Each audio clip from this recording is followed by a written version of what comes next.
En este video les hablaremos sobre las enfermedades del intestino por E. coli. Antes de entrar a las enfermedades, les daremos una breve introducción de lo que es la E. coli o Escherichia coli. Esta es una bacteria que se encuentra normalmente en el intestino del ser humano y de los animales. La mayoría de las cepas de la E. coli son inofensivas, sin embargo, algunas de ellas pueden ocasionar enfermedades gastrointestinales como la E. coli productora de la toxina Shiga, que puede causar graves enfermedades a través de los alimentos. La bacteria se transmite en el hombre principalmente por el consumo de alimentos contaminados como el producto de carne picada, cruda o poco cocida. La E. coli y otros bacilos gram negativos como la tendencia de la Klebsiella, Heterobacter, Proteus y Pseudomonas también pueden ocasionar enfermedades no relacionadas con los alimentos, incluyendo infecciones sanguíneas como la septicemia, inflamación de recubrimiento del cerebro y la médula espinal como la meningitis en niños recién nacidos e infecciones en el tracto urinario en niños y adultos de todas las edades. Una vez dada esta introducción sobre la bacteria, pasaremos a lo que son las enfermedades. La primera es la infección urinaria por E. coli. La E. coli es el principal agente etiológico de infecciones urinarias tanto en pacientes internados como ambulatorios, ya que posee fibras capaces de adherirse al epitelio urinario y colonizarlo. Produce además peritonitis, absceso, meningitis, endocarditis, neumonías y nosocomiales. Esta se presenta en cualquier edad, aunque es más frecuente en los ancianos, puesto que el envejecimiento produce una alteración de los mecanismos defensivos frente a la infección. Sin embargo, en estos últimos aumenta lo que es la frecuencia de infecciones del tracto urinario, producidas por gérmenes distintos, como el Citrobacter, Staphylococcus, coagulasa negativo, Streptococcus del grupo B, Enterococcus, por mencionar algunos. Según la procedencia del paciente, el espectro de especies aisladas varía en pacientes procedentes de la comunidad de E. coli y Staphylococcus coagulasa negativa, que son más frecuentes aislados. En unidades hospitalarias agudas son más frecuentes identificadas como patógenos nosocomiales como P. aeruginosa. En ancianos aumenta lo que es la frecuencia de infecciones polimicrobianas y a menudo producidas por gérmenes resistentes a los antibióticos convencionales. Vías de infección. Existen tres tipos, que es la ascendente, la hematogénea y por contigüidad. En la ascendente es la vía más frecuente de la colonización periuretral y del vestíbulo vaginal, que va a ser la fuente de donde van a proceder lo que son los gérmenes.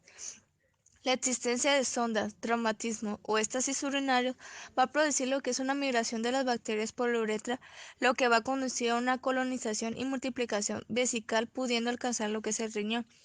Este es particularmente frecuente en el caso de existir lo que es un reflujo vesicuretral. El hecho de que la uretra en la mujer sea más corta que en varones va a existir lo que es una menor distancia entre el meato uretral y el ano. Esto explica lo que son las infecciones urinarias que sean más frecuentes en el sexo femenino, apoyando la importancia de esta vía. La hematogenia generalmente da como consecuencia lo que es una sepsis, siendo poco común en las infecciones urinarias en ancianos. Por contigüidad, a través de las manos del personal y de equipos instrumentales contaminados, en varones la vía ascendente no explica lo que son la mayoría de infecciones del tracto urinario, puesto que el meato uretral está lejos del periné y del ano, y la uretra masculina va a ser mucho más larga que la de la mujer. En hombres, las otras vías de infección adquieren lo que es más importancia, siendo más frecuente que existe lo que es un mecanismo múltiple. Por este motivo, en general, las infecciones del tracto urinario en varones son consideradas complicadas al estar implicadas en su origen en alteraciones estructurales del tracto urinario. Ahora hablaremos de diagnóstico y factores de riesgo. El diagnóstico requiere, además de la presencia de síntomas, alteraciones en el examen de orina y un urocultivo positivo. Mencionaremos lo que son varios diagnósticos. El primero es el examen de orina, que estas son las alteraciones en el examen de orina que sugieren lo que son infecciones, que pueden ser 4 tipos. La piuría, que es la sensibilidad de esta prueba, que es del 70% y su especificidad es del 80%. La esteracia leucocitaria es positiva cuando hay actividad leucocitaria y sensibilidad de un 83% y especificidad 78%. Los nitritos es un producto de la reducción de los nitratos por el metabolismo bacteriano, y la bacteriuria es la presencia de bacterias en la orina. 2. El urocultivo se considera un positivo con una cuenta de 105 unidades formadoras de colonia de un mismo microorganismo en una muestra recolectada de chorro medio o cualquier cantidad de bacterias de una muestra de orina recolectada mediante una función suprapúbica o cateterismo estéril. Las tres son recomendaciones para la recolección de orina para cultivo. En la primera, la recolección debe ser después del aseo genital con agua y jabón, con retracción de prepución en varones y separación de labios menores en mujeres. En el segundo, se recomienda la punción suprapúbica en recién nacidos, lactantes y pacientes en estado crítico. En el tercero, en pacientes va a requerir lo que es una sonda vesical que se realice a través en el momento de su colocación o recambio. En el 4, la muestra debe ser procesada en los siguientes 30 minutos a su toma. En caso contrario, puede permanecer en refrigeración de 4 a 8 grados centígrados durante 24 horas. El último es evitar lo que es la administración de antibióticos en las 72 horas previas a la toma. El 4 son indicaciones generales de estudio de imagen. En el primero se requiere lo que es una historia clínica que describa lo que es su factor de riesgo asociado. En el segundo es cuando el paciente tiene de 48 a 72 horas sin mejoría clínica bioquímica. En el tercero, el ultrasonido del aparato urinario y la placa simple de abdomen se sugiere de manera inicial. En el 5 son indicaciones específicas de estudio de imagen. En el primero se sospecha lo que es la liatisis, que es la tomografía de abdomen simple y contrastado, y la urografía excretora, que son los estudios que deben de realizarse. La B es la tomografía simple o contrastada en el establo de oro para el absceso renal y perineal. La tercera es la prostatitis inicialmente, que no requiere imagenología. Cuando se sospecha del absceso prostático, el ultrasonido transrectal puede ser de utilidad. En la sexta es la bacteriuria asintomática. En mujeres asintomáticas, 2 urocultivos consecutivos en los que se aísla la misma bacteria es de igual o mayor a 10 de 5 unidades formadas de colonias. En hombres asintomáticos, un urocultivo en el que se aísla una bacteria con una cuenta de igual o mayor de 10 a 5 unidades formadas de colonia, y el aislamiento de una bacteria en el urocultivo tenido por cateterismo con una cuenta de igual o mayor de 10 a 2 unidades formadas por colonias. La 7 es la cistitis aguda. Los síntomas son la disuria, urgencia, dolor suprapúbico, tenemos vesical, que puede asociarse también como hematuría o orina turbia y olorosa. En presencia de fiebre debe descartarse la pielonefritis, y en adultos mayores y niños puede haber cambios en el estado mental y de alergia. La 8, las pielonefritis agudas. Habitualmente está procedida por la ascitis agudas y se caracteriza por fiebre, dolor en el ángulo costo vertebral y la presencia de bacterias de orina. El examen físico comúnmente muestra lo que es el puño de percusión lumbar, que es el signo de Giordano dolorosa, que el signo de Giordano forma parte de un examen clínico del sistema urinario alto cuando se sospecha que hay en lo que es la pielonefritis aguda. Prostatitis bacteriana. Las manifestaciones de prostatitis aguda son síntomas irritativos y obstructivos urinarios bajos, acompañados por síndrome febril, náuseas, vómito, dolor perineal y suprapúbico asociado en ocasiones con dolor genital.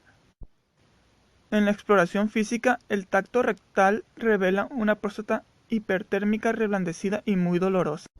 En el caso de la prostatitis crónica puede haber disuria, urgencia urinaria, disuria y disminución del calibre y la fuerza del chorro miccional, dolor perineal, suprapúbico o de los genitales externos con o después de la eyaculación.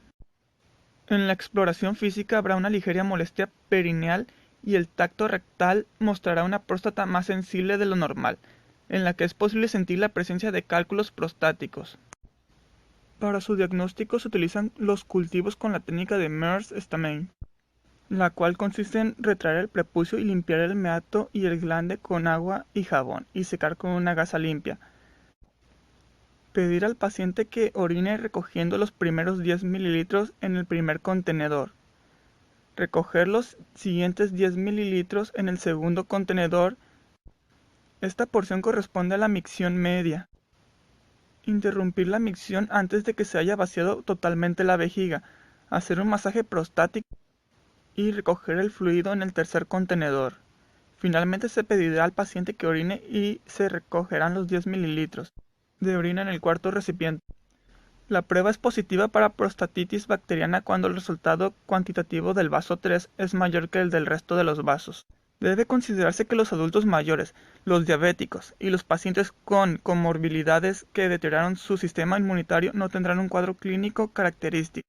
Además de que los síntomas urinarios pueden estar ausentes, ser vagos o simplemente presentar ataque al estado general y alteraciones del estado de alerta.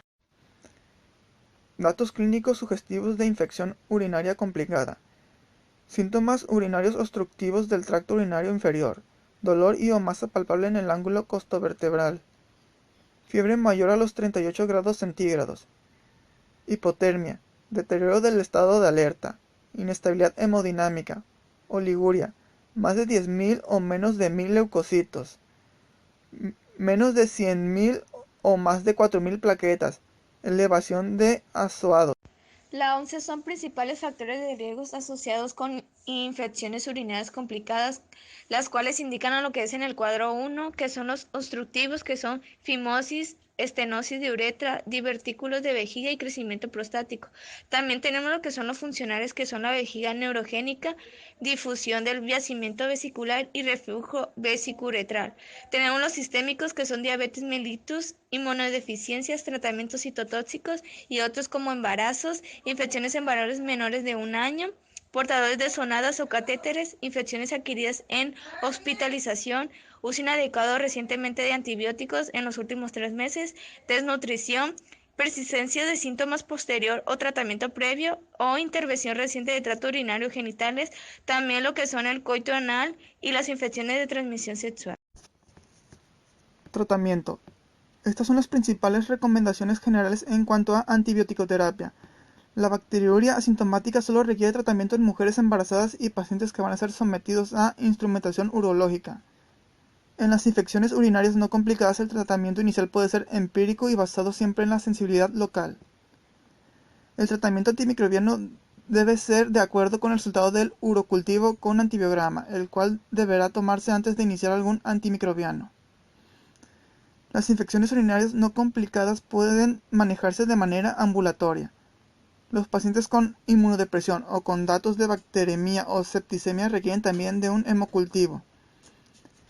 En los pacientes con infección urinaria complicada se inicia el tratamiento empírico, siempre basado en la sensibilidad local a antimicrobianos e incluyendo a las especies de Pseudomonas. Revalorar el tratamiento de acuerdo con la respuesta clínica y modificar en función del antibiograma. El manejo antimicrobiano parental de las pacientes con infección urinaria complicada es de 3 a 7 días, de acuerdo con la ausencia de fiebre y la remisión de la leucocitosis, para continuar su tratamiento ambulatorio y completar el esquema por vía oral. Los pacientes con infección urinaria complicada deben recibir antimicrobianos por lo menos 14 días, los pacientes con recaída de 4 a 6 semanas y los pacientes con infección prostática por lo menos 6 semanas.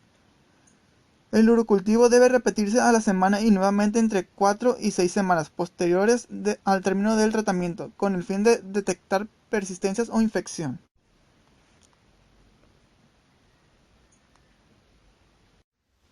Septicemia por E. coli. Existen infecciones muy peligrosas que pueden llegar hasta los riñones e incluso alcanzar el torrente sanguíneo. Generalmente bacterias capsuladas, las cuales su periodo de incubación es variable. Desde que entra por la uretra hasta que llega a la vejiga pueden pasar entre 12 y 18 días, y en llegar a los riñones entre 3 y 6 días. A partir de las infecciones urinarias, respiratorias o de heridas, las enterobacterias pueden alcanzar el torrente sanguíneo, dependiendo de la cantidad de bacterias y de las condiciones del individuo infectado. La bacteremia puede ser transitoria o desencadenar cuadros clínicos tan graves como la septicemia. La septicemia puede conducir rápidamente al síndrome de dificultad respiratoria del adulto, shock séptico o incluso a la muerte.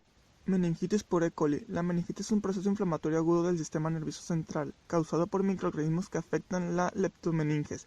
Un 80% ocurre en la infancia, especialmente en niños menores de 10 años. Patogenia. La meningitis bacteriana va precedida de la colonización de la nasofaringe por las bacterias, desde donde pasan a través de la sangre o por soluciones de continuidad al sistema nervioso central. En ese momento se desencadena una respuesta inflamatoria, medida por citoquinas, que aumenta la permeabilidad de la barrera hematoencefálica con lesión del endotelio capilar y necrosis tisular. Eleva la presión intracraneal y da lugar a edema cerebral, hipoxia, isquemia y lesión de las estructuras parenquimatosas y vasculares cerebrales. Las manifestaciones clínicas de la meningitis son diferentes según la edad. Cuanto menor es, más sutil e inespecífica es la sintomatología. En recién nacidos presentan síntomas como fiebre o hipotermia, irritabilidad o letargia, rechazo de tomas, vómitos o polipnia. Es posible que presenten convulsiones así como parálisis craneales, mientras que en mayores de 1 año presentan síntomas como fiebre elevada, cefalia, vómitos, convulsiones, rigidez de nuca y signos de irritación meningia. Diagnóstico. Ante la sospecha clínica de la meningitis se debe realizar analítica general, hemocultivo y punción lumbar. Si el paciente presenta inestabilidad hemodinámica, signos de hipertensión intracraneal, trombopenia, alteraciones de la coagulación o infección en el lugar de la punción, se iniciará antibioterapia empírica, posponiendo la punción lumbar hasta que el paciente se recupere. Meningitis parcialmente tratada. La antibioterapia oral previa dificulta el diagnóstico etiológico al negativizar los cultivos. Sin embargo, no modifica las características citoquímicas del líquido cefalorraquídeo, aunque en algunos casos las proteínas pueden estar discretamente disminuidas. Meningitis viral o aséptica. La meningitis viral es una infección de las meninges producida por virus, entre los cuales los más frecuentes son los enterovirus. Forma parte de las llamadas meningitis asépticas, es decir, que aquellas en que no es posible aislar un patógeno por técnicas de cultivo bacteriano habitual. Meningitis a líquido claro, con líquido cefalorraquídeo, que no es purulento o turbio con las del origen bacteriano. Otros virus causantes de la meningitis son virus parotiditis, virus de Nilo occidental, VIH, Epstein-Barr, varicela zoster, adenovirus, influenza, parainfluenza. Meningitis tuberculosa. Es rara en nuestro medio, aunque está resurgiendo con el incremento de la inmigración en estos últimos años. Afecta sobre todo a lactantes, que suelen presentar durante las primeras 2 semanas síntomas poco específicos, como trastornos de la conducta, vómitos, decaimiento, rechazo de tomas y febrícula. Posteriormente aparecen signos de hipertensión intracraneal, como la posible afectación de los pares craneales 3, 6 y 7. Meningitis meningocócica. Es una infección que causa la inflamación de las membranas que cubren el cerebro y la médula espinal. La meningitis meningocócica es causada por la bacteria Neisseria meningitidis, también conocida como meningococo. La mayoría de los casos de la meningitis meningocócica se presenta en los niños desde la infancia hasta la adolescencia. El meningococo es la causa más común de meningitis bacteriana en niños y la segunda en adultos. Meningitis bacteriana recurrente. Esta se observa con mayor frecuencia en pacientes que han tenido algún tipo de procedimiento de derivación ventriculovenosa para el tratamiento de la hidrocefalia o que tienen una apertura dural cerrada de forma incompleta después de la cirugía. Cuando el origen de la recurrencia es asintomática, se debe sospechar una fístula congénita del neuroectodermo o una conexión de este tipo entre los senos nasales y el espacio del subaracnoideo. La fístula en este último caso es más a menudo traumática que congénita, por ejemplo, una fractura de base del cráneo interior, aunque el intervalo entre la lesión y el cuadro inicial de la meningitis puede ser de varios años. Este sitio de trauma en el seno frontal, los senos etmoidales o la placa cribiforme y el S. pneumoniae es el patógeno habitual. En conclusión, la E. coli normalmente se encuentra en el intestino del ser humano. Es necesaria por el funcionamiento correcto del proceso digestivo, además de ser responsable de producir vitaminas B y K. La mayoría de sus cepas son inofensivas, sin embargo algunas de ellas pueden ocasionar diversas enfermedades, comúnmente gastrointestinales. Sin embargo, existen ciertos casos, no tan regulares como los gastrointestinales, en los cuales la bacteria E. coli afecta a otras áreas del organismo, los cuales pueden ocasionar daños severos, incluso la muerte, si no son tratados a tiempo.